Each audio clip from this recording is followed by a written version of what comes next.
Hi there, welcome back to my channel. Today I'm here in my kitchen with my crock pot and fall is upon us. So I want to share with you 3 of my very favorite quick, easy, and cheap crock pot recipes.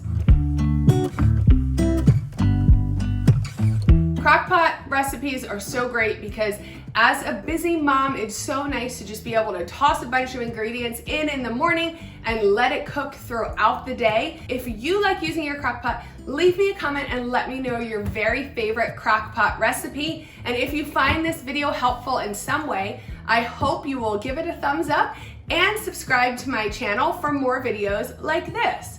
So let's go ahead and just jump right into the recipes. I have my daughter being my assistant today, and when I make chicken soup, I make it the easy way. I just save all of the bones and everything when I purchase a rotisserie chicken, and that is how I start my soup. So we dump that in, and then I also save all of my veggie scraps. So when I peel carrots and celery, I stick it in the freezer, and then we dump that in the crock pot as well.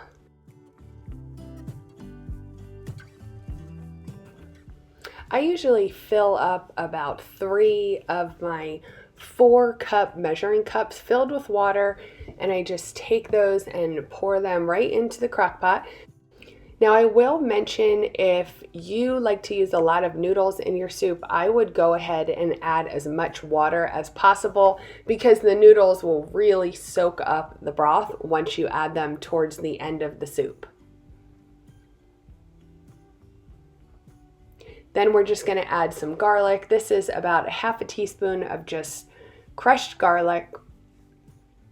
I just think it adds a nice flavor. You don't have to add it if you don't want to. Put the lid on, and I'm going to just cook this on the 10-hour setting. And I just want to mention that my crock pot is really old and has always cooked super high. So I tend to cook everything as low as possible so it doesn't burn. Once this is done, I just grab a colander and some tongs and I take out all of the veggies and chicken scraps from the pot, let all of the juice drain out, and then I just pour the rest of the pot over it so I can get everything out of there.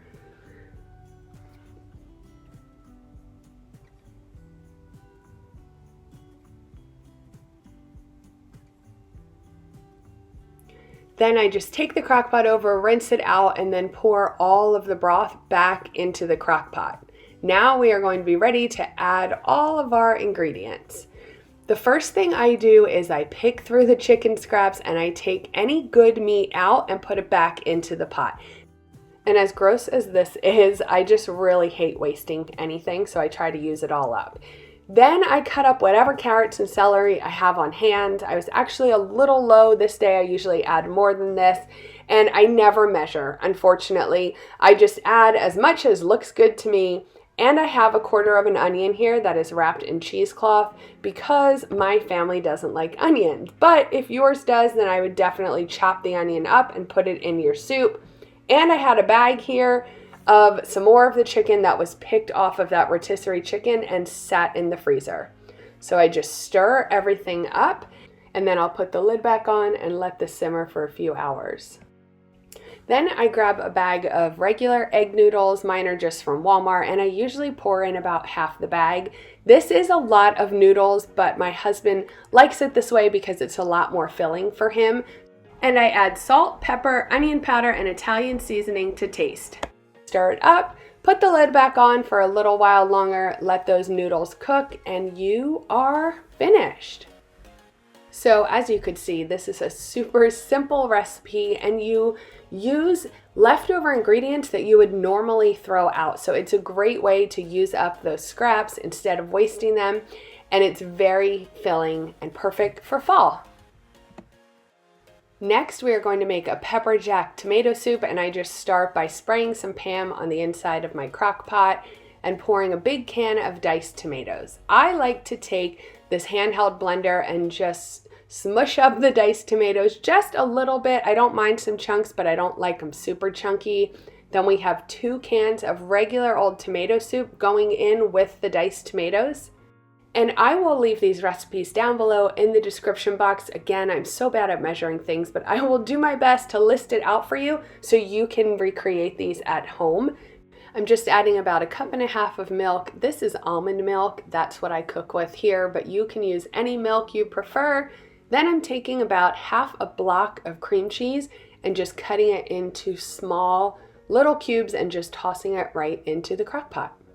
Next, we're gonna spice it up a little bit. I have some garlic powder here, a bunch of paprika, some dried basil, onion powder, which is my favorite, then a bunch of salt. This is just pink Himalayan salt. Stir it up, and we're going to put the lid on and let it simmer. I also want to tell you, you could add some cayenne pepper if you'd like a little more heat, but I don't bother. Once this is cooked for a few hours, I just take a spatula and stir it up and break up some of the cream cheese. And I add about 1/2 cup of heavy whipping cream and a full bag of shredded pepper jack cheese. That's about 8 ounces. And I have some pepper jack cheese cubed, just about 1/3 of a block because I really like cheese. And that's it. Let that cheese melt for a little while and dish it out. If you are a tomato soup lover, you will absolutely love this, and it freezes great too. So our next recipe we're going to be making is chicken enchilada casserole. We're going to start with 3 cans of red enchilada sauce. Then we're going to add some chicken breast. I only had tenderloins on hand. This is about a 2-pound package, so I made a large amount, but I will list the recipe down below. I actually followed a recipe for this, so I'm going to link it for you down below so you can go check it out and break it in half if you don't need to make as much. I just put the whole pack in here and then stir it up real well so all the chicken is covered. And then I go ahead and put the lid on and let this cook for a couple of hours on low, and then it will be nice and soft and ready to shred. Now, if you've never seen the shredding trick before, just grab a mixer instead of using forks. Just be sure to keep it on the lowest setting since you have a lot of super hot liquid here that you will be mixing up. Then we're going to add just under 2 cups of cheese. I don't even measure. Again, we love cheese, so I just dumped it in here. After that, I went and took about 12 small corn shells and cut them up into strips and just mixed everything up real well. And this didn't actually work very well for me, so I had to grab a different spoon. Once you're done mixing, just pat everything down so it's even, and then you're going to grab the rest of your cheese and put it on top. Now, this recipe also calls for olives, but I'm the only one that likes them in my family, so I left those out for now. Then you're going to go ahead and put the lid back on and let this cook for another 30 to 40-ish minutes.